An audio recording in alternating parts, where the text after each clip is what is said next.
Yeah. Yes, sir. Yeah. Happy Monday. It is Monday. It's the 19th of May. Yes. How y'all feeling out there? Party people, how y'all feeling out there? Time is flying. This year is going by quick. It'll be December in no time. Mm-hmm. Blessed to be here. Happy to be here with y'all. First of all, how y'all feeling? Y'all good? Amazing. How y'all feeling? Y'all looking glorious. Where y'all going to go see Brock? What y'all doing? You know, Ian. I feel Denzel, Othello was just there. Got you. Got Othello, Sugar Helper Mellow. We are embarking on something special. I love it. We're embarking on something special. Mm-hmm. As always. Gotta head out for a little bit. We'll be back. But before we head out, we gotta do Market Maybe. Mondays. Perhaps. Market Mondays. Yeah. Then we out. So big week for EYL. We got my boy Mav Hoffa. Mm-hmm. We got Ray Daniels and Obi O'Malley. The Cut app. So they all three of them. We did an interview with all three of them. Fire. Very interesting conversation. They got the freestyle challenge if you haven't been tapping into what they got going on. But yeah, of course, we asked Mav Hoffa about his situation as far as to really get an understanding of what exactly happened, what is happening. And it was a very insightful conversation for all entrepreneurs. For sure. Content creators, mistakes to avoid, how to navigate. Gets tricky. So that was a powerful conversation with Mav. And then, of course, Ray always got his insight as far as his transition from the music business to content. And we had some spirited debates about music and a variety of other things. And then Obi's a dope entrepreneur. He's one of these guys that raised money, tech founder, really killing it as far as his app actually has revolutionized the world of barbering. So it's really three different people from three different worlds all coming together for That's one a great collaboration. Yeah, it was dope. I think one of the best parts is that everybody got to tell their own story, but then they got to show how they're working together, which we don't talk about enough. And they're doing something dope, man. Obi, it was interesting. I've been using his app for the past 5 years. I didn't even realize that this is the creator of it. So it's dope. And like you said, Mav, we always run into Mav. Yeah, he's a good brother, man. He's a good brother at the Mav's a good dude and funny. Yeah. Funny as hell. And then him and Ray together is just a dynamic combination. But it's one of those episodes we just have fun recording it. So hopefully everybody enjoys it. Salute. So you check that out Thursday, 6:00. Shout out to Brooklyn. And then Wednesday at 10:00, Blackout. Yeah. I know everybody enjoyed last week's Blackout. So we're going to bring that same energy, same vibes. Blackout is very educational, too. A lot of educational. A lot of those clips went viral. I think the South African breakdown was one of my highlights. Legendary. So I seen the Saudi Arabia clip. Swiss had some conversation. Yeah. He had an emoji. Friend of the show. That's the Swiss. He had an emoji. Not sure. It was like, how do you read that emoji? I was like, what does that mean? Not sure. Yeah. Not sure. I know if there's a temperature check. I was like, I didn't really know. We gotta tap in with the guys. Not sure. Yeah. Not sure. Bobby was good. Mac was good. 10:00 on Wednesday. Tune in to Blackout. Ian, any announcements? Yes. Tune into the episode with Ray Daniels, Obi, and Matt Hoffa. Love Maz, love Ray. Obi, I'm familiar with. Appreciate you, brother. I know this is gonna be a great. Ray actually hit me. He's like, "Man, the guys, great conversation. We got to do more together." Ray was geek, so shout out to my brothers. If you want to get rich from the market, go to ianinvest.com. Where to get in, where to get out. Over 120 different places where to buy. If you want to get rich from the market, go to ianinvest.com. Stock Club call will be Wednesday at 7 p.m. Central. Then tune into Blackout right after at 9 p.m. Central. If I made you money, please put yes in chat. I told y'all what was going to happen with UnitedHealthcare. And if you was on a Stock Club call, I told you the price to get in. Only $1.15 above that low. So yeah, man. If you want to make some money and get rich from the market, go to ianinvest.com. I love y'all. 50% dips. We'll get into that. We got the disclaimer. We got a couple birthdays. Shout out to Panama. Shout out to Panama. I know he just celebrated his birthday. Pete, what's going on, my brother? He's an avid listener, just part of the family. So shout out to him. Dave, what's going on? Dave, his birthday is this week. And I think today is the 1 year. Happy anniversary to Mike and Jess. I think this is their 1 year. Oh, okay. Congrats on 1 year. Congrats on that. 1,000 more. For real. Yeah. Mercy, I love y'all. Well wishes and praying mercies over you and your beautiful families. So you know how this works, man. Do your own research. And when you can't do your own research, go listen to Ian. Our content is intended to be must be used for informational purposes only. It's very important you do your own analysis before making any investment based on your own personal circumstances.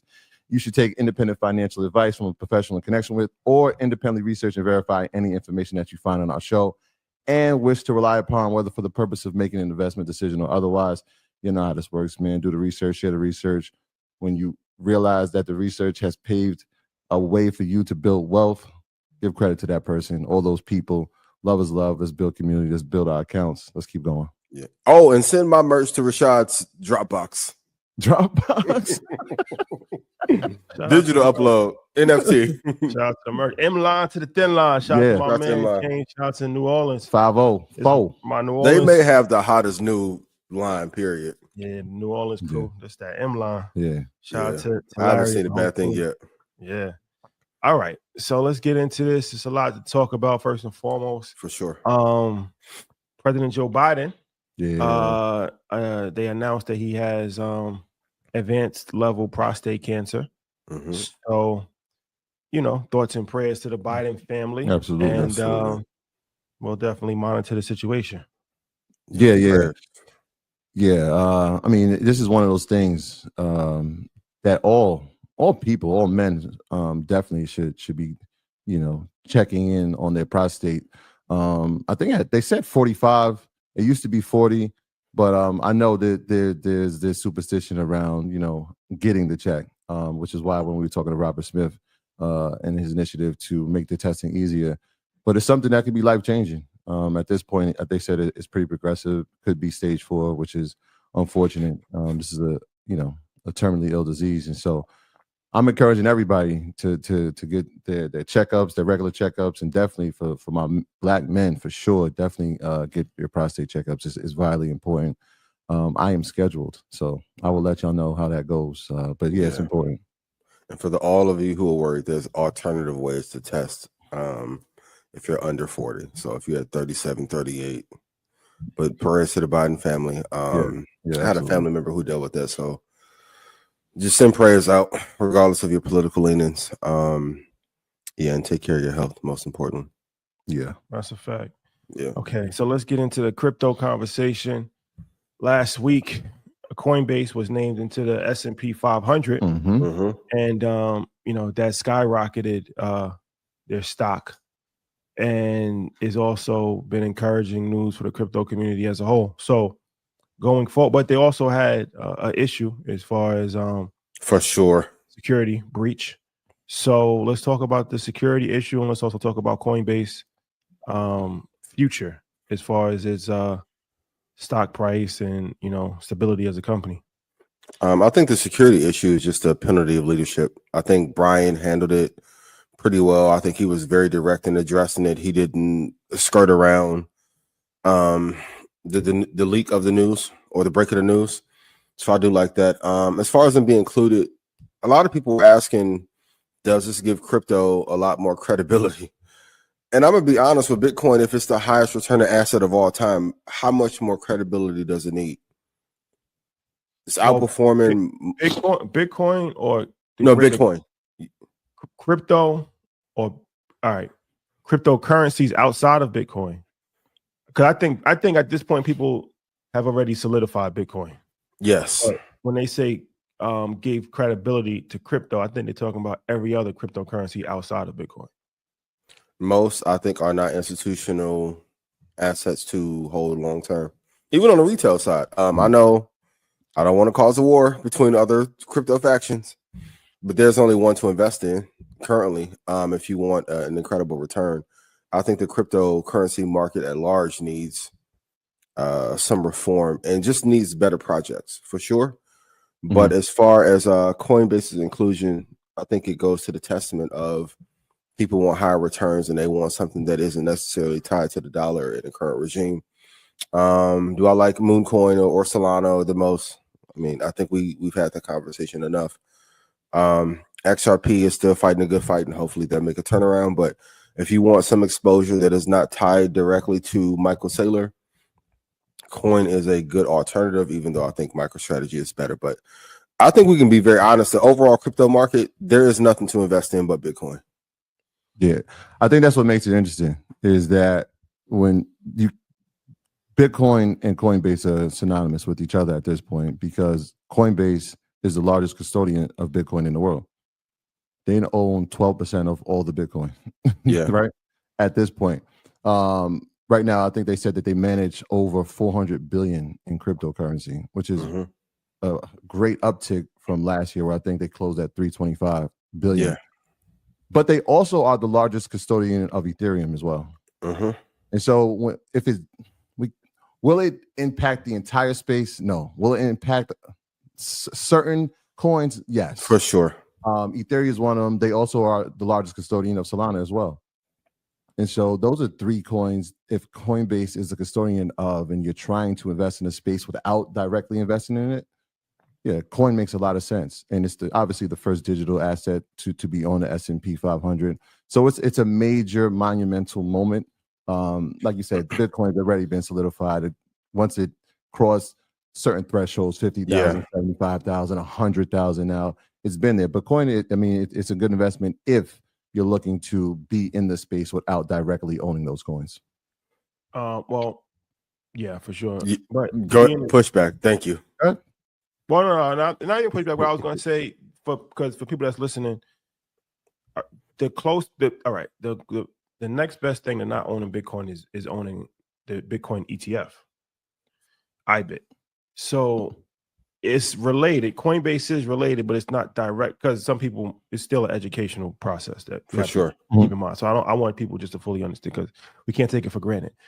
Owning Coinbase is not like owning Bitcoin. It's related, because it's like what you just said. It's the brokerage. But if you do want to if you want to mimic Bitcoin's performance on the stock market and not actually own Bitcoin and not have to, you can buy IBIT, and there's other Bitcoin ETFs which track Bitcoin. Now, why would you do that? Because if you feel like you're not 100% confident with crypto as far as the security, there's no recourse if your crypto gets stolen.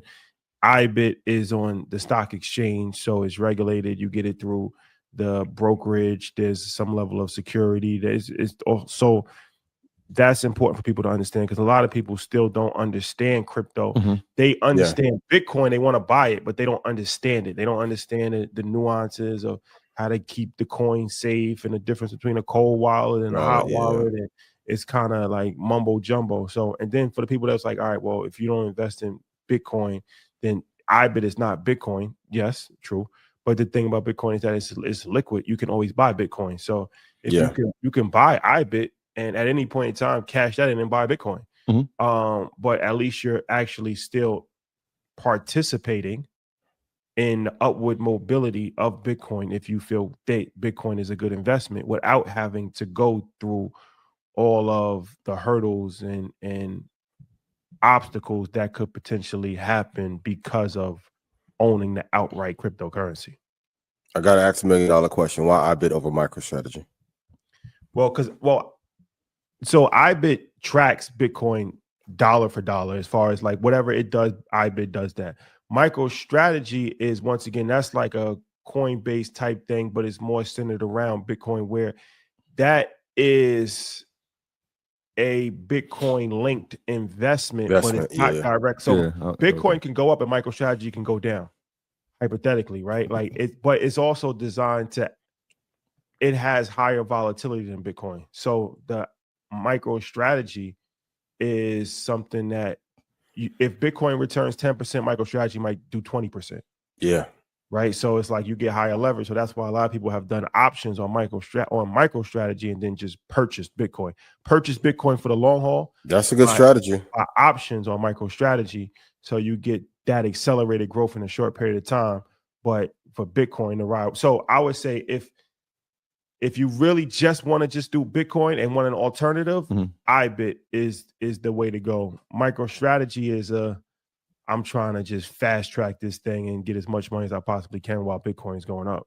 Yeah, and it's cheaper. If you get in at $43, $43.20 on iBit, it's currently at the high, well, not a high, at $59.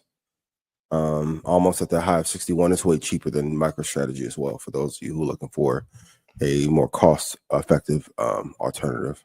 What do we think about the appreciation potential for Coinbase now that it's being added to the S&P 500? How many funds will it be in? Will the price increase over the next 6 to 12 months? I think so.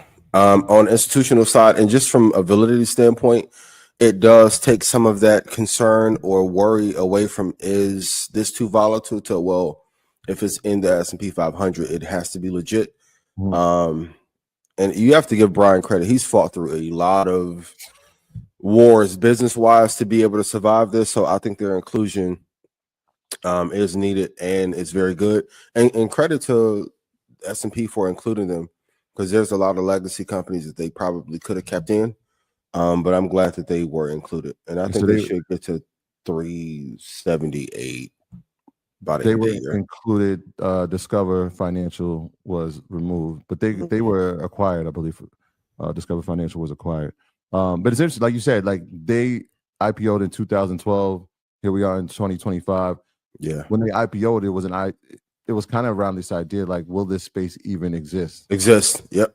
Right. So he wasn't coming in with the same type of favor that a lot of companies come in with. So to be here 13 years later and being part of the S&P 500, it is a monumental moment. But the rent.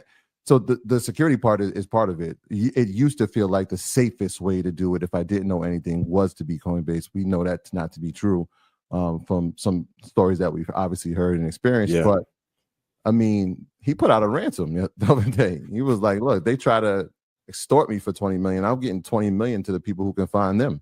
Yes. Smart move. Yeah, that was okay. Brian, you can't pay any terrorists, man. Because if they pay that 20, somebody else is gonna hack and ask for 200. It's a good business lesson. You cannot pay that extortion fee. Yeah, and as the price of Bitcoin is going up, you've seen the amount of crypto theft go up. Absolutely. I mean, that's part of it. So security around that space is going to be paramount, especially as that price continues to climb and climb and climb. Because we don't see it stopping here at 100. Right, at 150, it looks like that's a possibility. Around the corner, right? So, yeah, so security around the space is going to be a wave. Oh, the last note, crypto founders and crypto mega whales, up your security.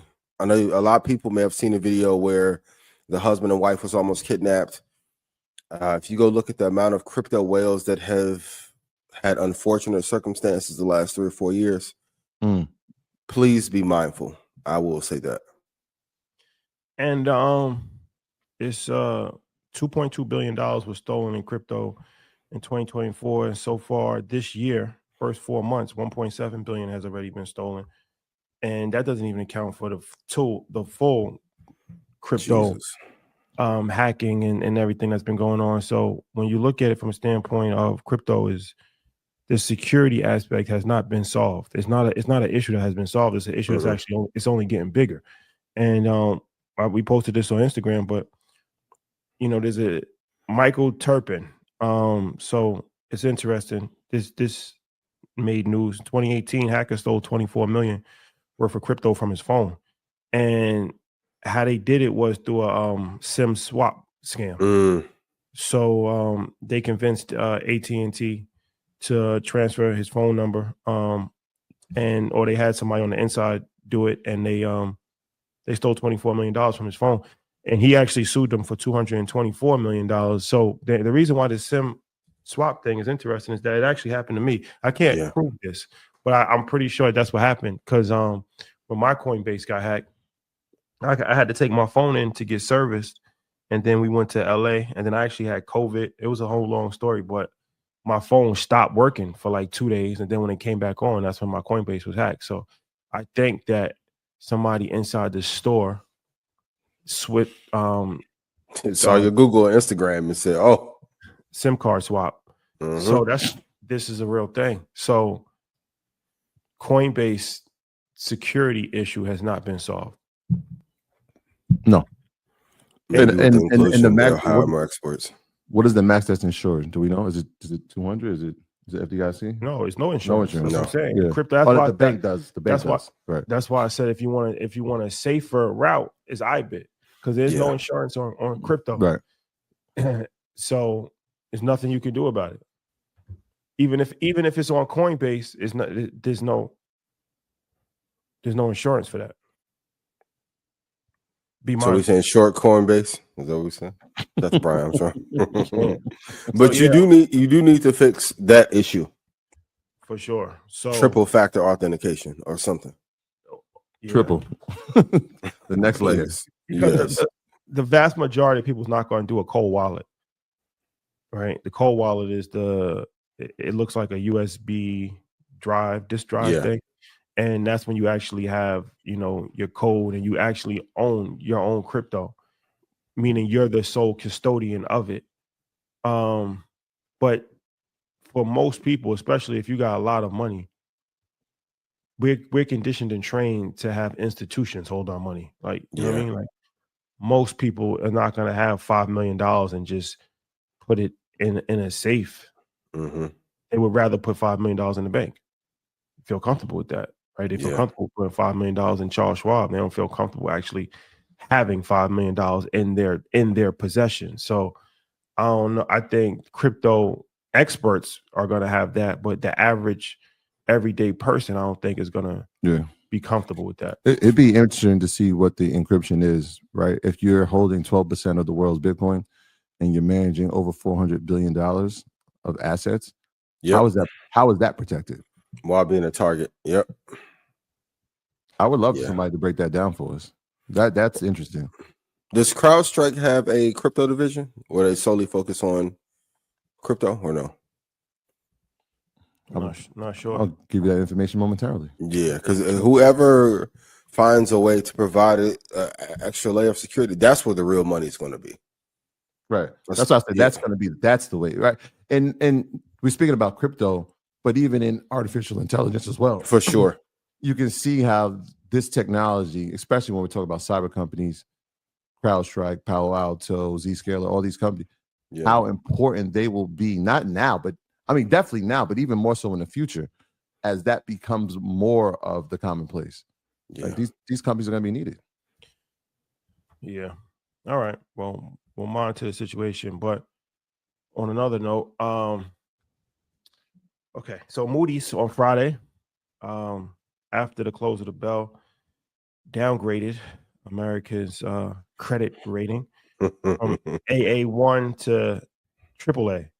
So it lowered it a notch, and that's pretty in line with the rest of the credit agency reporting. Yeah.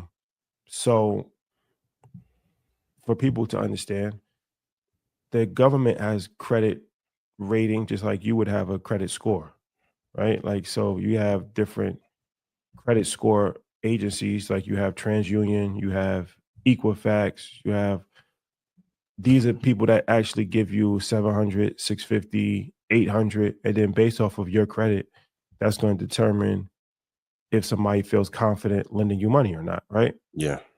Essentially the same thing for governments across the world, but the United States government has always had the highest level when it comes to credit rating. Now, their credit actually, this isn't the first time that it actually got lowered, but they said that the reason why they did lower it was challenges tied to the federal government's growing budget deficit, and other debts rolled over a period of high borrowing cost. I'm sure that there's some level of government instability in there and different things of that nature. So that affects the stock market. Obviously, that's not good for the market. That means that people have less confidence in the United States of America, and that's not good for a variety of different things. So will this matter long term? No. The thing that I do want to stress, though, is if you've been listening to Market Mondays the last 3 years, you've been hearing me screaming debt to GDP, and the bond market issue that no one really wants our bonds. I said it this weekend, the top companies that are doing incredibly well, you don't have to worry about them. I'm really getting concerned about the Russell 2000 or any mid-tier companies that are not performing incredibly well. And truth be told, if we continue on this path, our credit rating should be lower than what we were given by Moody's. On the investment side, Moody's is actually a great company to invest in. Ticker MCO. It's one of those hidden gems like FICO that people don't talk about enough. But Moody's is a good company to invest in long term. But I think we have something like, I don't know, $4 trillion that we need to refinance. It's a lot of capital, and I don't know what the terms of the refinancing is going to be, given what the rates are. So I'm not surprised at this downgrade. Like Rashad said, this is not the first time it's been downgraded, but in the long history of the stock market, it's actually been a great time to buy the best companies in the world. So I wouldn't worry about it at all. There's some rhetoric going around from political officials about the importance or significance of Moody's going forward. You got any thoughts on that? Like, should we even be using Moody's as a scale to measure the barometer of where the economy is? Would it be at InvestFest? Because that would Moody's, if you are, they have had a tumultuous past, I'll say, in how they've rated things in 2007, 2008. I will say that. So, but all the agencies are saying the same thing. Our credit isn't where, like, we're not loved how we used to be. I don't know how much more we need to be labeled this point. So, and with that debt being so high, I don't see a plan in sight on how to correct it. There's a lot of entitlements that are owed. Debt to GDP continues to climb. I mean, in 4 years, we should be at 130. That's too high. But yeah, Moody has had some issues before in terms of how they rated things. But I think there may be some leadership issues at a few of these agencies that will determine where we rank. I think we should technically be lower. Yeah, we went one notch down from AAA, which was the highest rating. So we went one. There's 21 notches, and we just came down one. Yeah. Like you said, overlasting debt, high interest rates. Where's Doge at, man? We need them. No, they did Project 2025 right there. It's crazy. Yeah. And that is a fact. Okay. And the VIX barely moved off the news. It wasn't like the VIX shot up to 35 as a result. So it's one of them slow news day kind of moves. Go ahead, Rashad. Speaking of crypto, if you are interested in Bitcoin, cryptocurrency as a whole, learning about the difference between hot wallet, cold wallet, really, learning how to secure all of this stuff and detailed breakdown as far as, because it is kind of complicated. What you should do is actually get your tickets to InvestFest, because we will be going over crypto in depth. We got a few surprises for the crypto community, but cryptocurrency will be part of InvestFest for sure. InvestFest, the world's largest business festival, held in Atlanta, Georgia, August 22nd to August 24th. Get your tickets now. Go to investfest.com. If you are inside Red Panda, check Telegram for your discount code. Yes. We're weeks away. We're weeks away from announcing the first phase of the lineup, because the lineup comes in phases. For sure. So we're weeks despite away. What the internet may think. Yeah. So Yeah. we're weeks away for announcing the first wave of InvestFest speakers. A lot of calls. Check your emails to see if you have gotten the invite to speak. Send in your bio, your picture. Respectfully. I didn't get my email yet. Respectfully. Okay. AI layoffs as an economic bellwether. So we talked about Microsoft. Yeah. They're laying off a lot of people. So mass layoffs at Microsoft. Is this a push that the whole AI industry is getting restructured? Yeah, I felt sorry for the lady who made her announcement that she was being laid off as the lead of AI at Microsoft. Shout out to everybody at headquarters. But yes, I'm kind of, you are the lead of AI. At some point, you have to figure out what can you do to make sure you don't get caught in that buzzsaw. Because the premise of AI is to have the intelligence be so effective that I won't need a certain amount of employees. So I think, especially with them being the leader in the space, they kind of made it okay to usher in these layoffs. So I wouldn't be surprised if other companies, some that we may have affiliation to, We'll do the same in the next quarter. Allegedly.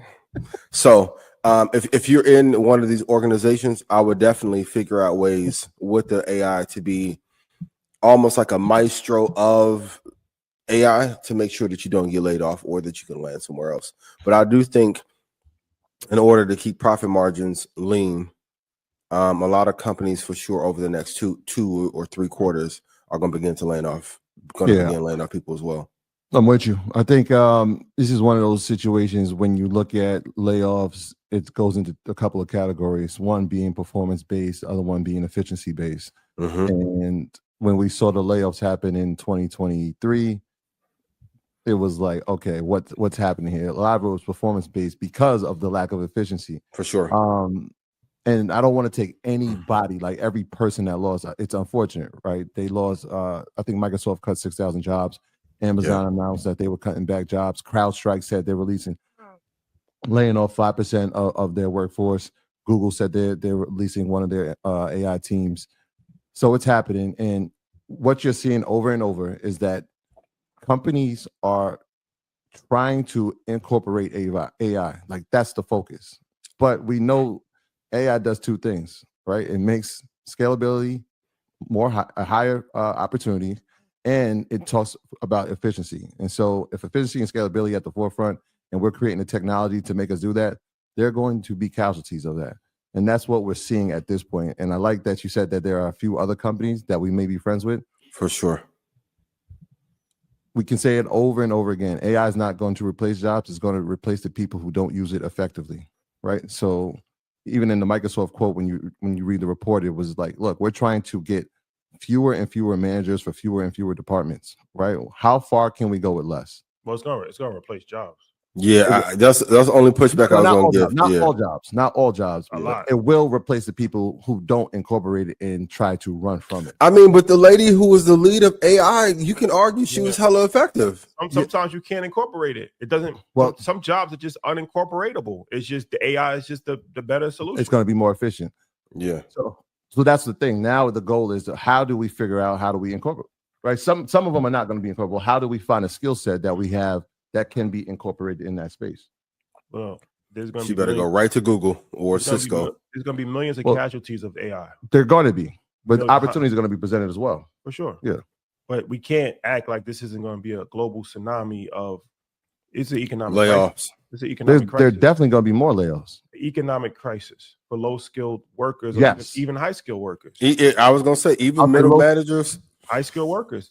What did what you call it? Where tell me the place. Microsoft founder. Oh, Bill Gates. Bill Gates. Bill Gates said that 2 of the biggest industries that will be affected and jobs that will be taken away in the next 10 years are teachers and doctors. Healthcare and education. Yep. That would be high skill workers. High skill. Woo. And on top of that, coders is over with. Yes, doctors. Oh, a teacher. I mean, teachers are high skilled on a certain level. I mean, you got to get a master's degree in New York to be a teacher, right? Right? Subjective. I'm just asking a question. Do you have to? You can work with a bachelor's. But how long? It depends. Private school, you don't have to. You can stay there. If you're in public school, they make you get a master's after 3 years or 4 years. So in New York City, but even that is in New York subjective. For most public school, after 3 years, you got to get a master's degree. Yes. Does that mean high skill though?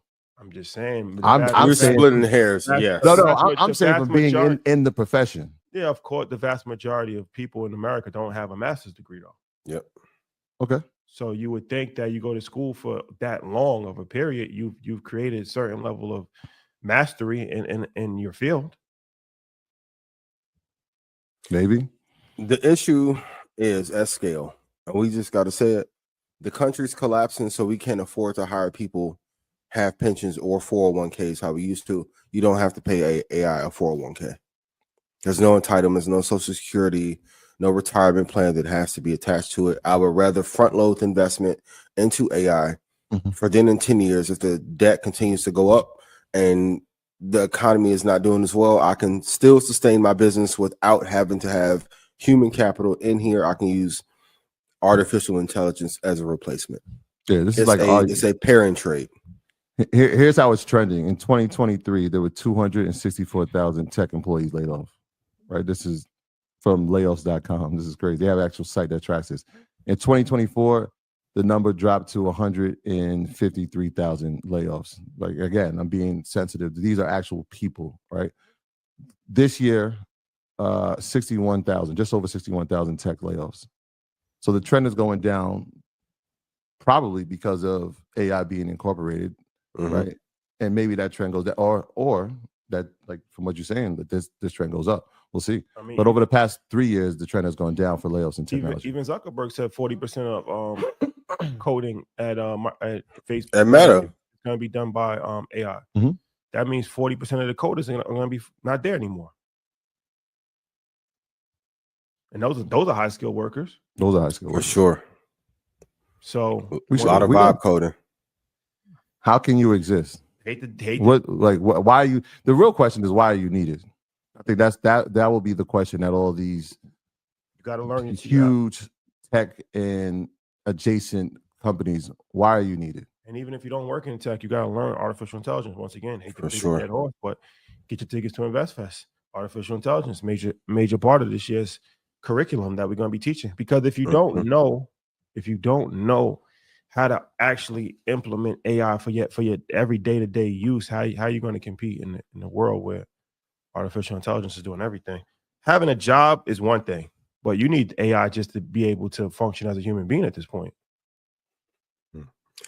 A record $8.9 trillion of government debt will mature over the next year.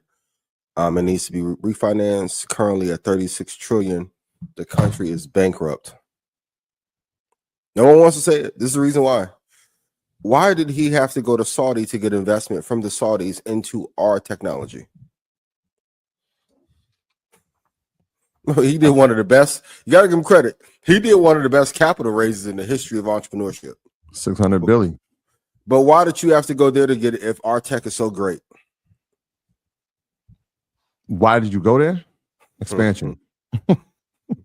You're broke. The country's broke. we need a new liquidity event. For sure. Because all the capital here is dry. And no one discussed how much ownership do I get as a result. The cap table definitely was not talked about. I'm going to send you a plane and let me get my load. But what do I know? Get your tickets to InvestFest. Get your tickets to InvestFest. Smiley face emoji. Almost over now. Okay. Yep. And to the brother that watches Market Mondays, somebody from Google had DM me. Appreciate you. And they said that the avid listeners of Market Mondays, they appreciate everything that we're doing for the culture. But they said that we he messaged me too. Shout out to you. Have not spoken fairly about Google as far as chat bots. You know, he said that obviously they have Gemini, and Gemini has 350. I'm offended. I'm offended. I am offended because I've been saying that. Shout out to you, my man. I've been trying, man. So Gemini has 350 monthly users. That's number. Is that number 2? 350 million. 350 million on a monthly. ChatGPT has 600 million. I thought they were at 1 billion. So far cry from ChatGPT, but yes, they're not like completely out of this race already, and obviously they've lost some steam when it comes to Google search engines, but they have put a lot of money into Gemini, artificial intelligence, and different things of that nature. So they're not out of the conversation. They're not out of the conversation. I've been saying it from the beginning that they have been the most accurate. Did you mention my name in there? You didn't mention my name? In what? In the DM. I've been fighting for them, man.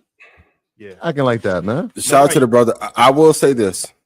If you had Ray Kurzweil in office and talks for leadership going back to 2011, how did y'all let OpenAI still do? Now, I know y'all got the AI power God mode coming for search, but the issue is the cannibalization, and you guys are going to have to decide, are you going to be an AI-led company, or are you going to continue to lead on search?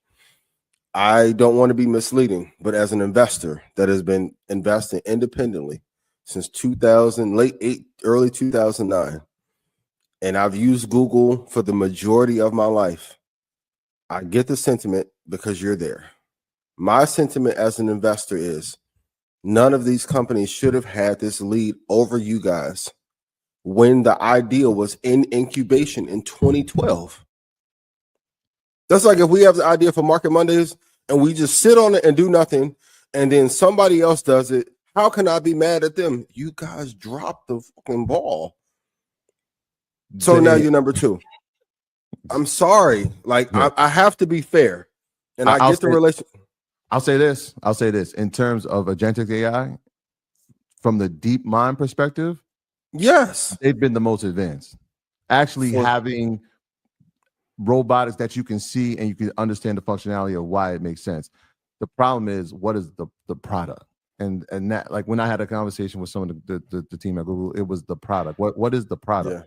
Right? Like, we can understand like the technology, but even Gemini is not a standalone. It's inside of search. It's not its own app. And we spoke about this a few weeks ago. And then we saw Meta create the Meta AI app.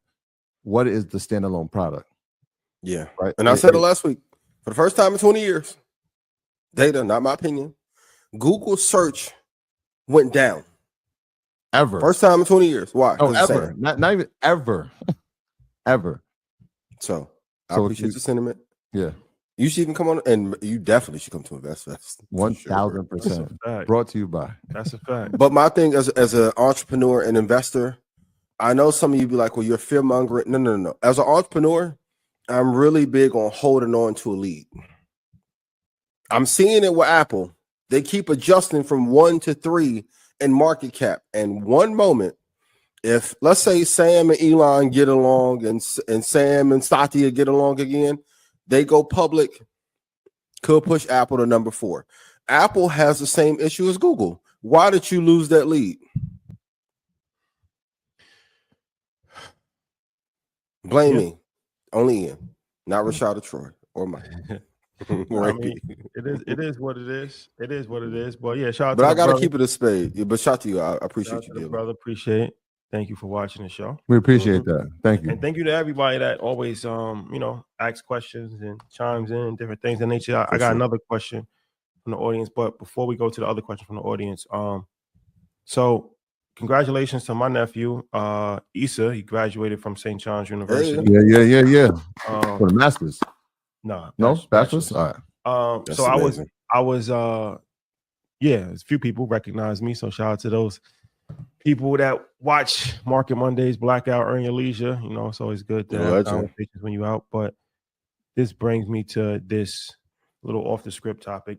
There's a lot of hundreds of thousands of children that's probably, or young adults that's graduating from college. What would be the advice for somebody that just graduated from college and is now entering the real world? This is a great question. If I can go back to college, you mean from an investment lens or just in general? I mean, we could do either one. Well, definitely from some financial tips, and then just some life tips. Number 1, find 3 companies to marry. Right now, for me, for your nephew, it would be probably Microsoft, Visa, and Bitcoin on the drop. I'm almost done with Apple. I'm not gonna lie. Doesn't mean you should sell it if you're already in it. But as a new investment, I'm tired of y'all. I'm gonna start a chant about what leadership should be at Apple if y'all don't make some changes by August. Just letting you know. Microsoft, Visa, Bitcoin. No matter what anybody tells you, parents, friends, family, girlfriend, side piece, whomever, this is me and you talking about you. Put at least 20% of your money into it. Should be the first bill you pay. I beg of you. I know people gonna be like, yo, pay off debt first. Paying off debt first if you're black does not work. Because guess what? Another bill gonna pop up. Always. I went back and calculated, like, from college through now, if I had did that, it's a big number. Oh my God. So put 20% of that money in, and then you have to find a business. Call Rashad, ask him every week, what should I do to scale? Because, and this is the thing, if you have somebody that's a world leader and you don't use it, like my family's like, I don't want to bother you. I'm not about to bother me. Trust me. Like, you have to build a business, because as the U.S. economy is falling apart, entrepreneurship is more needed, especially internationally. I will find a way to get over to Ghana too with my uncle and say, hey, help me build a business here. Because now, like, we have 2 Tech 2 index. I think just to be in one country doing business is the biggest risk you're going to have on your plate over the next 20 years. So business in two countries, Microsoft, Visa, Bitcoin, and put 20% of the money in. No matter what happens, then you can go have fun and travel around, go to Brooklyn Chop House, have a blast after, but put the capital to work and build your business. Yeah, for sure. No, that's great advice. For me, I would definitely say what you said, just piggyback and invest early. And it's hard to invest when you don't have money. I get that. Call Rashad and get it. as soon as you start to have some level of income, you got to start investing. And you want to invest in assets that have 50-year trajectories. So, of course, you're talking about Bitcoin. You're talking about, like you said, you're talking about Microsoft. You're talking about NVIDIA. Yeah, NVIDIA. Yep. SMH, the chip stocks. These are tech leaning company. I would definitely QQQ. Like, you want to invest in companies that are going to change the world in the next 50 years, and that's technology companies for sure. Yeah. And I think improving skill sets that are not even part of a school curriculum is important. Artificial intelligence, really diving in, learning it, figuring out every aspect, watching every YouTube video, watch the video that we did with X, watch every YouTube video, watch every, just get your hands on it, just kind of, figure it out on your own, trial and error. I do that all the time. I'm figuring out, CapCut. I'm in CapCut, figuring it out. I'm in Canva, figuring it out from a content creation standpoint.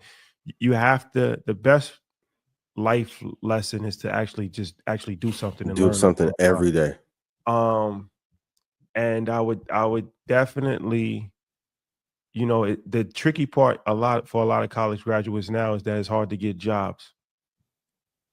And that's the tricky part, right? So I think entrepreneur skill set is vitally important, but then also figuring out how to invest in stocks, how to trade, how to invest in real estate. You got to find ways to have multiple streams of income. And like I said, I know that's difficult if you don't have any money, but at least learning, having an idea, having a set game plan, because you need your game plan now. You can't wait the days of like, all right, I'm just going to play around for my 20s. And then when I turn 30, that's when I'm going to get serious with life. That's no, it doesn't work that way.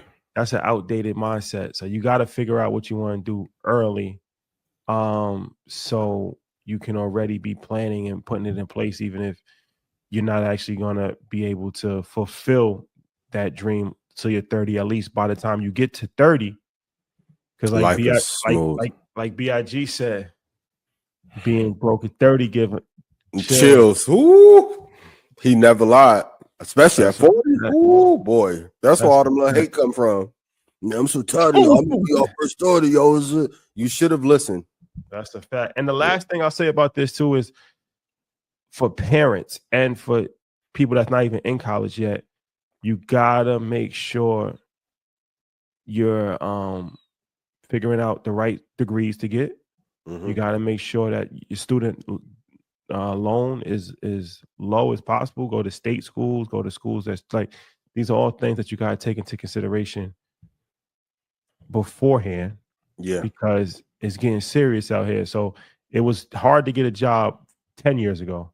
It's harder to get a job now, but inflation is going up, so the cost of college is going up. So you don't want to have $400,000 of student loans and then still can't get a job. If you're not going to get a job, at least have no student loans or low student loans. Don't have both. That's a double whammy. Tough. Man, at one point before Troy goes, to the parents, the lead developer of AI at Microsoft got laid off. Please be patient with your children. A lot of parents go out and get a job. They're laying off people who are putting together neural networks. They got an AI bot that they've put together with a human brain. That some of that team got laid off. Be patient, be encouraging. I'm not saying let them be lackluster and let them play 2K all day, but encourage them while this job market is tight. while the leadership is a little bit off-putting to some nations, and while the hiring freeze is continuing slowly but surely. Yeah, I think all those things. I mean, that is a blueprint, right? Create the plan. I think one of the things that we have to recognize is what's your value add. I think lot of kids will leave college with the degrees, and I can speak for myself, and it's like, well, what do I do with this? Like, what does this mean, right? I have this degree, but in health science, what does that even mean, right? Like when I walk into a space, does that speak anything to me? So understand what value you bring outside of what that paper says is going to be important, because you're walking into the space, the paper isn't.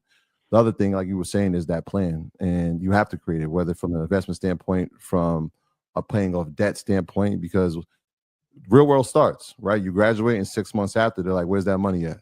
Right. And you can go in deferment for 12 months after that, but then you're just pushing the barrel down the hill. It's not running away. Student loan is one of those things that you cannot file bankruptcy from, and it will be with you, and it will affect you long term. And so creating a plan around how you're going to repay that, whether it's creating multiple streams or, having multiple sources of income from jobs, is important. And I think what's as important, especially for this generation, is networking across. Right? Like, we got to start surrounding ourselves with people who are like-minded. And I think that's the beautiful thing about the community we've created, the community you've created, is just like-minded people. You've graduated college. You've now separated yourself from certain peer groups, right? You can look around the kids you went to high school with, and they didn't get to this point. And it's for a reason, right? There's a reason why you made it here. But the people you've graduated with have now done the same thing that you've done. I said this the other day. We was talking to some young adults in our community. They were like, what's the best thing about, being where you're at? And I get to learn every day. And they were like, well, what are you learning here? I'm like, I can learn something new from you today. Like, I'm never too old to learn something new, especially from an age group. I said, what we got to realize is that when you're in elementary school, you're one of 20 kids, right? And it feels like, all right, that's what you're competing against. Then you get to like middle school, and like you're one of 120 in your class, or maybe maybe 200. Then you leave and you go to college, and now you're one of maybe 20,000, right, that you're competing against. And then what happens, like yesterday, when he graduates from college, now you're one of 4 billion. You compete against the world. And so it goes back to number one: what is your value add when that is your competition? And so microcosm of all those things together, I think that is the blueprint. What you said, Rashad, what Ian said, and those three things, like, put those things down, write the plan, create the strategy, and it's time to figure out. You're part of the world now. And then also, I'll say the last thing about this is tap into your social networks, as far as not Instagram or Facebook, but I mean, like, if you go to a school, they have an alumni association. Yep. You should be a part of the alumni association. If you were in school and you joined any fraternity or sorority, of course, that's good to, stay in touch with that and be active, because a lot of people are in fraternities and they're not active members. Pay your dues. You got to pay your dues. You got to actually go to meetings, because most of these people, like any type of organization, 80% of the people are not active. How they should be. Yep. And they don't benefit. The 20%, like, you got to go to the meetings. You got to volunteer. Like, you got to actually do things, right? So stay engaged, because your network is vitally important. And especially, like, if you go to a school that has a strong alumni association, you want to stay connected to that, because you might get some benefits and breaks just based off of that, because you have some level of commonality that somebody else might not have. That's why I said when that paper comes across and it says St. John's grad, and the CFO or the CMO is from that school, you have a good chance, right? Just that commonality that we've shared something in common. There's a network here, right? That's what happens a lot of times. People will say, "Oh, it's about what you know." Nah, man, it's who you know. Yeah, it's who you know. And you got to educate yourself. You got to watch Market Mondays. We wrote the book. It's called How You Deserve to Be Rich. Read the book. Like, these kind of things that change your life, especially at a young age. That's vitally important. Speaking of St. John's, switching gears. Well, really, can I add one more thing for your nephew? Yes. Now it's all nephews, everybody in the family. Put your ideas out into the world, and I will call my uncle because he got a big social platform. Let's say hypothetically, if he wanted to work at Google, I would map out my 50 ideas that I would want to do at the company, because it also makes the process, like I've seen people get jobs who have created speculative or concept projects for a company, and maybe it doesn't land, but at least they can see how you think, or maybe a competitor will grab you. This is why I'm putting out the content for free. Before we did the show, I was putting out stuff on Facebook for I did in a decade. There's a point of reference. Like a lot of you are going into an interview blind with no brand leverage. But if you're walking into the interview with your 50 ideas, or you did like a post of the day about what you can do to help a company be better, it's going to help you a lot more get a job, because at least that hiring person or CEO or CFO will be able to see what you could bring to the table post I just want a job. So that's the last thing I would want to say. And save your money, because one day your money is going to save you. So keep your expenses low. For I know, sure. you know, everybody's situation is different, but there's no shame in living at home for at least the first couple of years while you get yourself together. Like, you know, live at home, save your money, invest your money. Don't just spend your money on dates and a variety of other things that in the grand scheme of things there's no return on that investment. Assets over liabilities. But you know what's interesting? We haven't spoke about this too much on Market Mondays, but it is a financial conversation. And I was at St. John's yesterday. So Ian Jack, Captain Jack, back home. So BX, what's up? You know, he was somebody that actually was a 5-star recruit basketball and went to North Carolina, and he's from the Bronx, and he did 1 year in North Carolina, and he's transferring to St. John's. The reason why I brought him up is that I'm at St. John's yesterday. I'm just looking, and St. John's is a beautiful campus in Queens. And I'm just thinking to myself, like, man, Captain Jack's coming to St. John's for $2 million. They put $2 million, gave him a $2 million NIL deal. I'm like, man, he's making more money than anybody on the campus outside of Rick Pitino. That's crazy. Yeah. You know what I'm saying? That's crazy. Like, you got a 19-year-old sophomore that's coming on, and I'm just looking at all of the prestigious buildings, all of the clergy, everything. And like I said, I mean, Rick Pitino's making the most money. But after that, you got a 19-year-old who's, if he's not the second highest paid individual on campus, he's at least top 10. So the next question that I have for that is, for these kids that's getting NIL money, what financial steps should they be doing, them and their parents, to make sure that they're not blowing this bag? Once it's always percentages for me. So it's not the percentage of money. Like for him specifically, you got to put half of the money away because he's already lit. Like a lot of time, index funds. I would do half index funds and then probably half Microsoft and then Visa for sure. Of course, Bitcoin, if you can, great. But I think it's an easy win because especially just on Microsoft alone, just owning OpenAI, whether they choose to be bought out or they become public, I don't know if they'll allow that. But that probably, I said at the top of the decade, it's going to be, I think, stock of the decade. And that's panning out to be true. So let's say if he put 500,000 into them, he's probably going to make $8 million off of that probably by year 9. Easy win, regardless of what happens, whether he goes to the league, what his contract situation is. What I try and tell any player, like, think of it as you get your same salary in the NBA or NFL without having to play more years. So you'll spend $500,000-$600,000 on a woman down the line trying to get out of a situation, or you can put some of that capital in now and have it grow for you, and you never have to worry about what's going on off the field. So yeah, I will put half away. So I will put $1 million away into, I will split up between Microsoft, VOO, third Visa, fourth Bitcoin. Let it run in 9 years. You should have $8 or $9 million easily, and that's not even including the dividends. And don't give all your money away to women. And that's the thing. And that's the thing too, because it's like, this is an important conversation because, you know, I'm in the space. So what's happening now is that you having agents that take their cut, but then there's like street agents. There was always street agents, but now there's street agents that's brokering NIL deals, and they're taking anywhere from 5 to 20% of NIL easily. Deals. So parents, it's vitally important. A few things. a middleman is never really needed. But if you do have a middleman, you got to negotiate that contract to as low as possible. And to the kids, because you're seeing a lot of kids that's driving Lamborghinis and all of these cars on campus. Like you said, invest your money. You getting $3 million, you buying a Lamborghini, that's $500,000.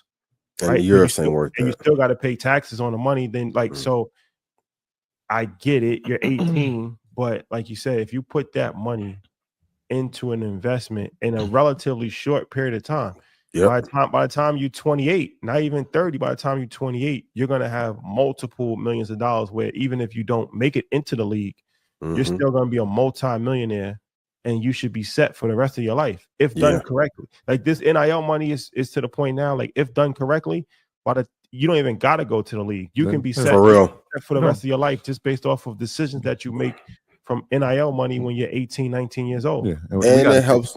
Go ahead. I'm just saying we got to take into account that he's not coming from like any school. Like he was at North Carolina where he got NIL money as well. But there's a big difference in state tax when you leave from North Carolina to New York.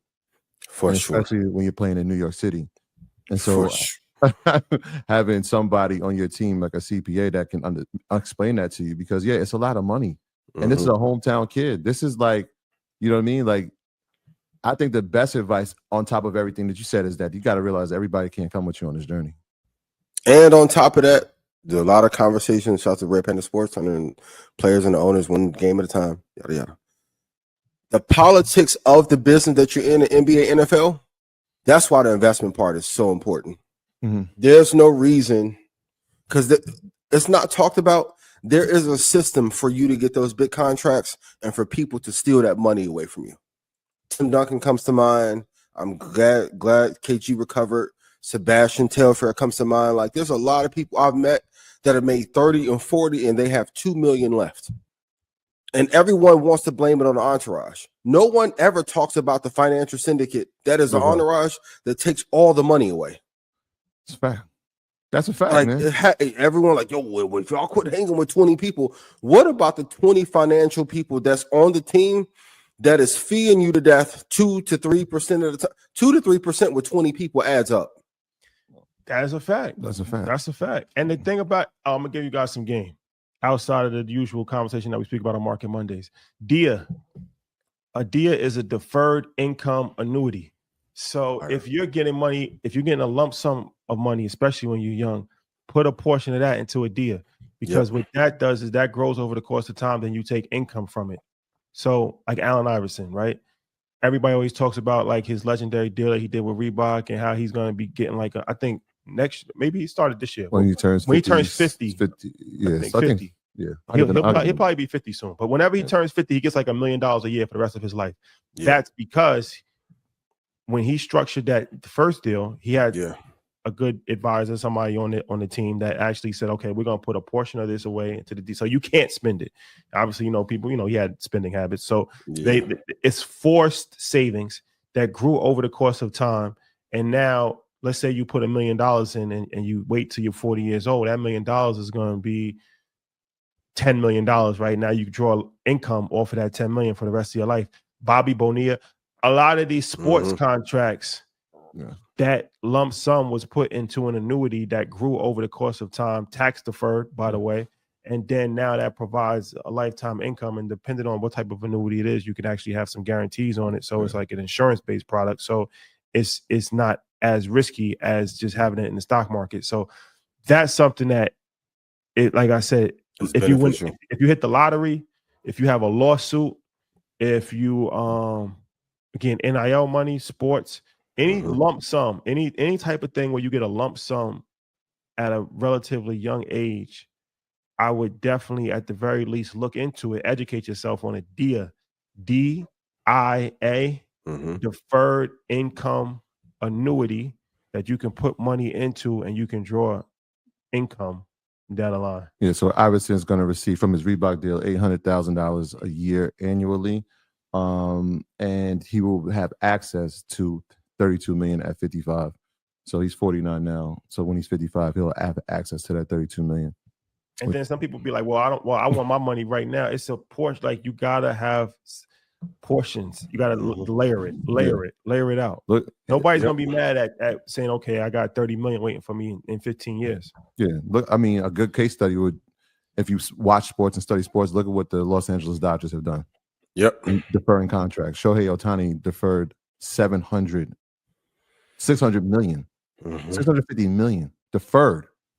You got to say, sometimes in life, you got to save people from themselves.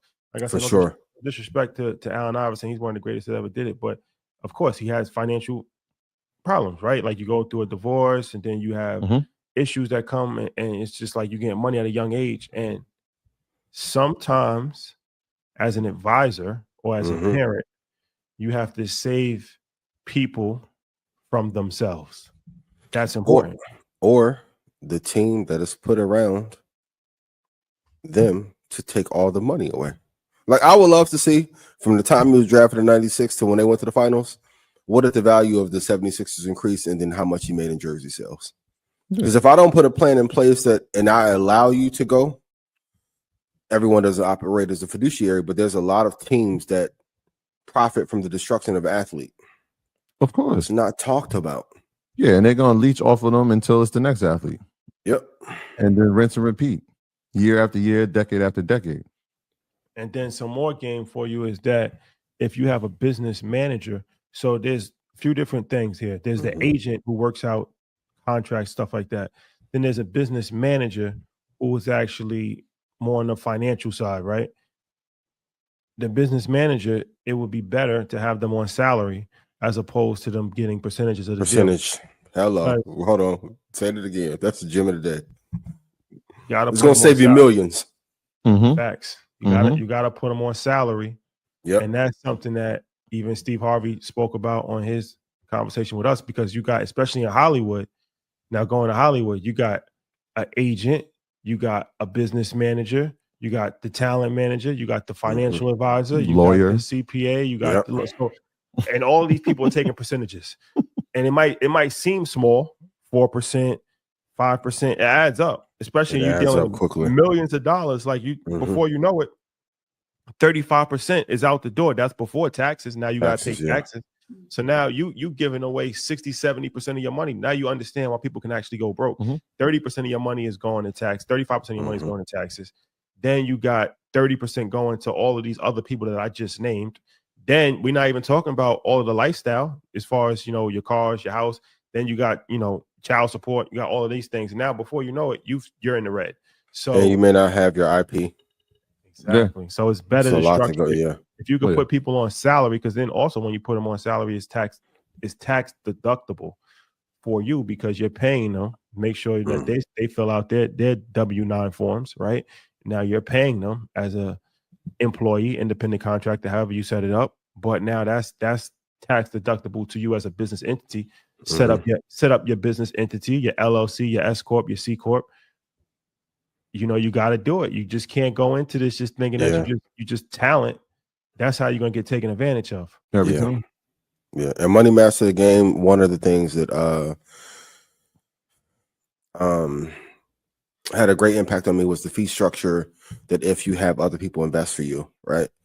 But no one talks about it on the talent or entertainment side or business side. Like, I am great point Rashad made to put everybody on salary, because even if you're starting out as a beginner entrepreneur and you're saying, hey, do this business with me, you get 50%, I get 50%, it's a recipe for disaster. You have to count up all the fees and percentages that you're paying if you're an artist, tour manager. And then also too, like, even let's say for us, you may have to enter a deal with somebody, then they don't even want to give you your data. Like, it's theft across the board. And then they'll say, well, you're tough to work with. No, I don't want to be robbed. No, you're going to take 20% and I don't get my data, and no. Then you're going to cross-collateralize what I built with something. Be mindful, because you'll look up in 10 or 15 years and you'll be paying 20 or 30 different people a bunch of percentages. And if you're averaging 12 or 15% return, you're in the negative. So, but that's all I got to say about that. You have it. That's $1 million worth of gain for you. For sure. And breaking news last night, the Japanese Prime Minister, Ishiba, says Japan's financial situation is worse than the Greece situation. Scary times. The Greek situation oh wow. Yes. No one saying a word. Wow. Like there's things on a chessboard financially worldwide. I forgot who said it, but there was like for all parties involved, India, United States, China, it is best for us to all get along because the real world war is going to be like the collapse that happens in all of the markets if we don't find a way to get along. We need each other. And I like each other. Can we all just get along? For real. Reginald Denny said that. No, was that Rodney King? Rodney King. That was Rodney King. Rest in peace. Rest in peace to Rodney King. Yeah. Okay. Another question from the audience. UnitedHealthcare. Oh boy. Is now the moment. Is now the moment. If you in Stock Club, yes, I get a price $250.43. I would not touch anywhere on that price. Being a member has its benefits. 50% drop. It's not a company I am in love with, but the thing that's important about this company, for those you remember, UnitedHealthcare was a company that fell first in the 2007-2008 crash. That was the canary in the coal mine to signal what was coming. Now, there's a lot about the trial that I won't talk about. That's above my pay grade, but there are changes. And if you have a stable business, amazing profit margin, proprietary processes, a CEO stepping down should not cause a 50% drop unless it's Tim Cook. CEO plus the potential, allegedly, there's been some Medicare fraud. Those two things happen. Allegedly. I said alleged. I said alleged. Just want to be clear for deposition. Happening in the same day is that's when they choose to let the news out. And then, this will be one of the biggest cases with Luigi. And the Luigi, obviously, with the alleged, because he's on trial now. Did they start the trial? Not yet. He's been charged with murder. Yeah, I mean, stability is always a priority, especially when it comes to investing. We talk about what uncertainty can do for a market. This is uncertainty, and now you're facing some like real substantial charges when we talk about the level of fraud is so high, right? That this person steps down, and now an investor class can begin to short the market or liquidate at a rapid rate. And now, because everybody knew what was happening in corporate. But they brought back the former CEO from 2021, Stephen Hemsley. So he's now replacing the CEO who stepped down last week. Just a lot of uncertainty around it. It's interesting. We watched it pull back down to the 260s, and then obviously today it crept back over the 300 mark. Still down over 42%, but it's interesting especially when people are new to investing and trading and they're doing puts and they're doing calls, right? Like a put on Friday was great. You wake up today, Monday, you might have lost all the gains. Destroyed. Yeah. So it's that's why we always say it's for live men, not for freshmen, right? It's something that you really have to have a skill at. I'm not going anywhere near United Health. There's not time. And they need another CEO. I mean, he's a great person to be the interim, but they need broad sweeping changes in culture. I'm not indicting anyone who works there, but cultural leadership needs to change. Like for as big as the market cap UnitedHealthcare has, we never talk about them, and there's a reason why. Is it just UnitedHealth or is it in pharma in general? Right, and then the leader. They're the worst of the bad bunch. Like I've talked about the decay of Pfizer, but the level of alleged fraud here make Madoff look like a saint. Allegedly, that's a bad John. Alleged. That's a bad John. Lee. If we was in 600 to 250 over sometimes all you need is the candle to tell you how bad things are. Yeah. Most people never even heard of UnitedHealthcare. I'm talking about public consensus, not investors. As big as the market cap is, it should be talked about more. Most people don't know what UnitedHealthcare does. It's not a beloved company. Even rest in peace, the CEO who passed. A lot of this is above my pay grade, but you don't have a stock fall from 600 to 250 because of a potential 150 cases. Like this is a widespread. Yes. Yeah, boss. Widespread. Boss man D-Lo, be careful now. Boss man D-Lo.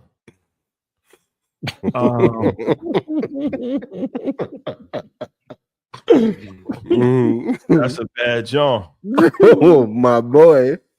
It was a good run.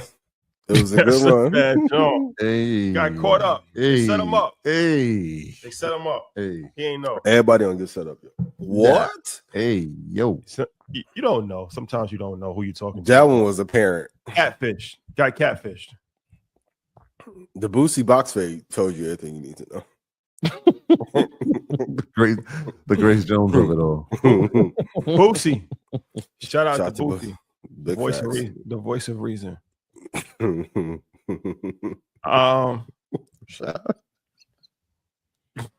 When Blackout After Dark started? Oh man. Oh my God. And shout out to old boy who said I like Blackout eating over market mondays. And I used to give y'all that energy and him. He said, you gotta mature. You're making us look bad in front of the white people we care about so much. Why would you act like that as a black man? Okay, well. Can't you see I'm so mature. Right. That's all y'all in corporate who can't speak your mind. Oh man.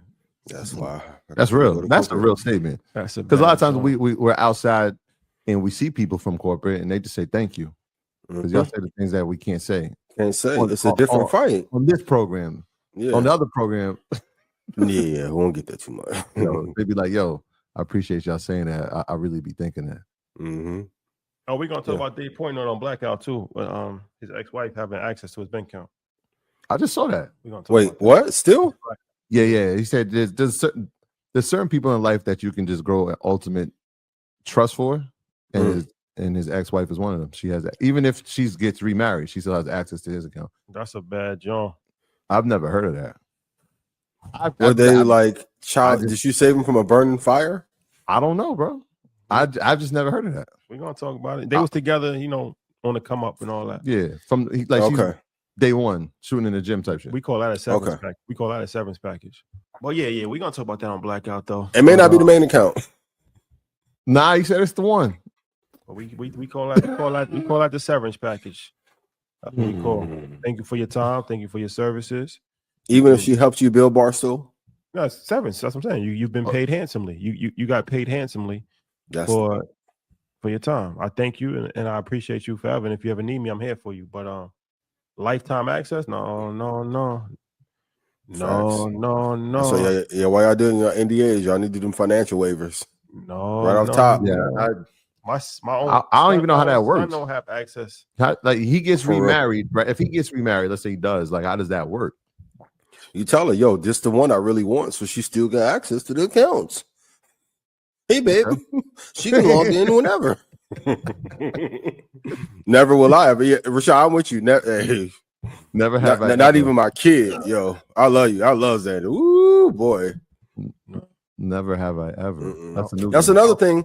Y'all have to stop letting people log into your stuff, because when you go to court, then you can't deny that that's what you have. Yep. Hey, don't let nobody know how much you make. Ooh, boy. That's a key.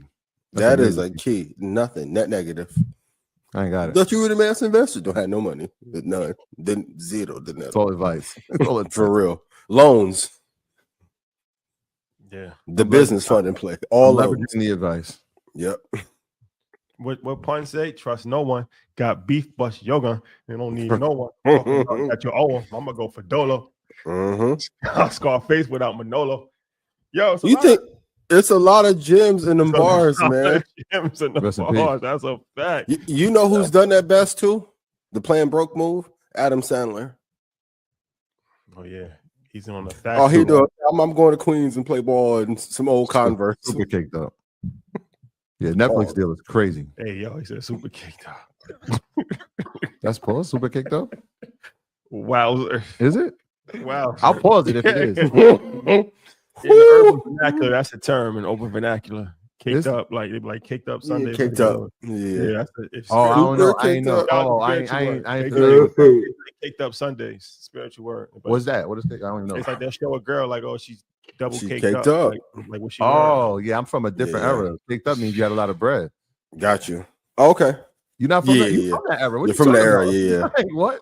Yeah. It's caked up. It's just it's switching. I didn't even know that they did. I was just protecting you. I appreciate that. I had no idea. Thank you for educating. I just told y'all. I'm always trying to learn, man. It's one of these things. So they just show like baddies, like it'll be like Ruby Rose double caked up on this, That's like the money bag. Beautiful Sunday. It's like the money bag. Yeah, it's like Maul's money bag. Shout out to Maul. Yeah, shout out to Maul. Salute the Maul. Purveyor of. In that sense, yes, that's pulse. Yeah. United. If there's any whistleblowers at UnitedHealthcare, before you get kicked up, you better go get protection. That's allegedly. Please. Allegedly. Okay, let's talk about this. So Warren Buffett, notorious investor in Coca-Cola, dividend play, strong American company, standard, one of these things. That was his whole thing. Buy things that people are always going to use, and Coca-Cola has been a standard in America forever. Yeah. What's the next Coca-Cola when it comes to dividend, when it comes to, that company that you could just believe in? What's the next one? I wrote 2, bro. So let me see what you said. I wrote 2. What Kanye say? That's what I told you. Told you what I am. But God, Microsoft. Everyone keep asking, what's the new thing? Chat GPT exposure. Satya saw it before Google and Apple did. When Apple could have bought it for little or nothing. For me, everyone put in chat, what is the year-over-year return for Microsoft? There's a few things you got to consider when you're looking at this kind of investment. Number 1, what is the drawdown per decade? Super gem. And drawdown over a 5-year period. 2, what is the return? 3, what is the moat that no one else has? If I told you, I'm going to give you the software that almost runs the world, and as they're starting to lose steam in the enterprise space, they go acquire the greatest startup and technology in this decade, that will be Microsoft, and then buying into OpenAI. Just like when Dre went to go get 50 with him. Times 1,000. It's the tech version of that. So, for the dividend play, high return play, just set it and forget it. It's going to be Microsoft as long as Satya is there. And when Warren made this investment, Coke didn't have the best CEO. They had a great process. They had a great distribution arm. They had great market share. For me, it's yes, and Microsoft over Apple until Tim Cook leaves. Okay. Yeah. So in the notes it said the dividend aristocrat, and so like they pay a small dividend. So I mean, by definition, it has to have a dividend increase for 25 years. And so I'm not knocking Microsoft. Okay.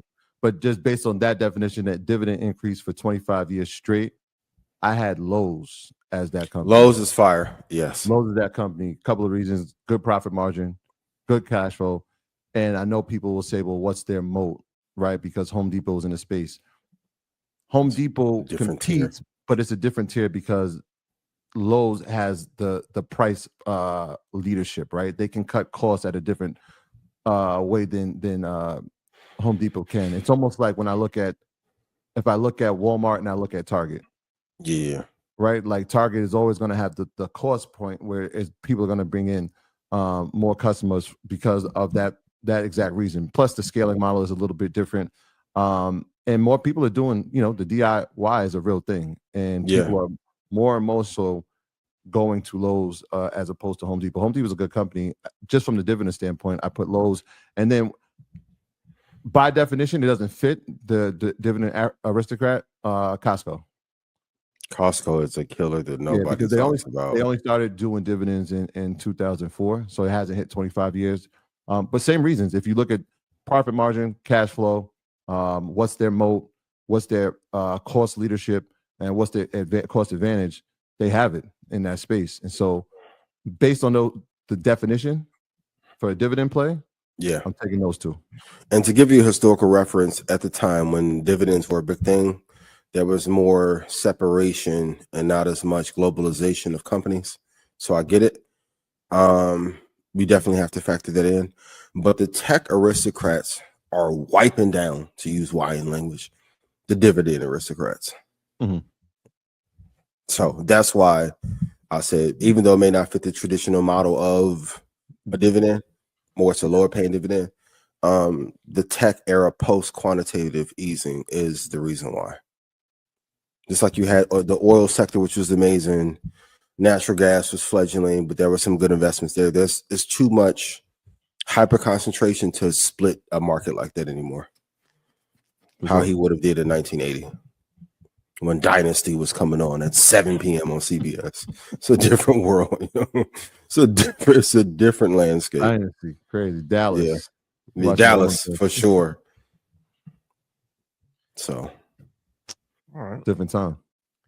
Right. Y'all going to meet with the Queen? Where y'all going? Y'all got at the Bill Gates meeting because they gave y'all the money to invest in Ghana. Gotcha.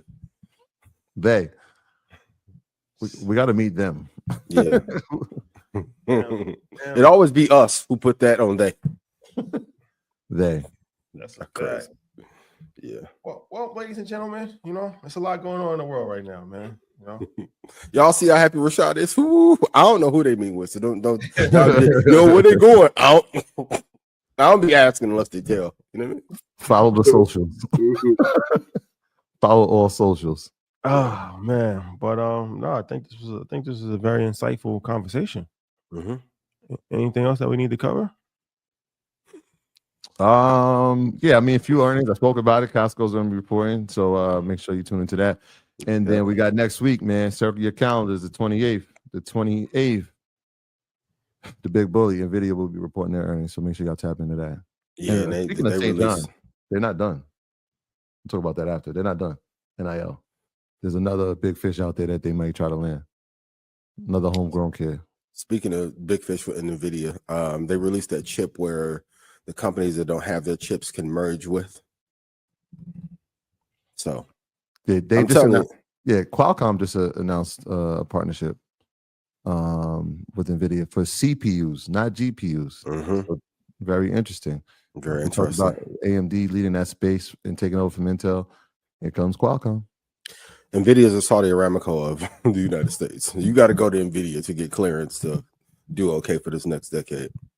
NVIDIA needs you to invest fast. You got to have a talk. Please. Yeah, it's important, and it goes back to that college.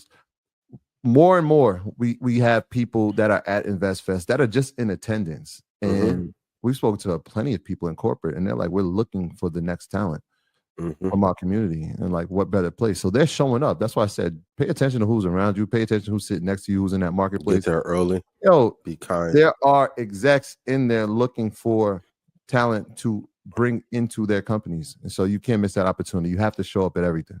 That's a fact, man. But yeah, you know, gotta catch this midnight flight. Yep. Going to Qatar. We'll be speaking to you from a different time zone. Gotta try to figure some things out. You know, it's getting too crazy in America. Gotta shake hands, kiss babies. Yeah, we're trying to get our affairs in order. Yeah, save me 2 lots. I gotta go talk Shine Bomb this summer. Hey, let's go. Somebody spooky hours is amongst us for sure. When a Japanese prime minister tell you it's worse than Greece publicly in an official statement, that's interesting. That's tough. What? Y'all? What? Okay. Exit plan. Get your immediately, ladies and gentlemen, because you're gonna need one. You're gonna need an exit plan. I'll tell you that much. Yep. Okay. All right, Raw. Has y'all been real? It's been real, y'all. Traveling mercies. Be good to each other. We'll see y'all Wednesday, and we'll definitely see y'all on Thursday. Yeah, love.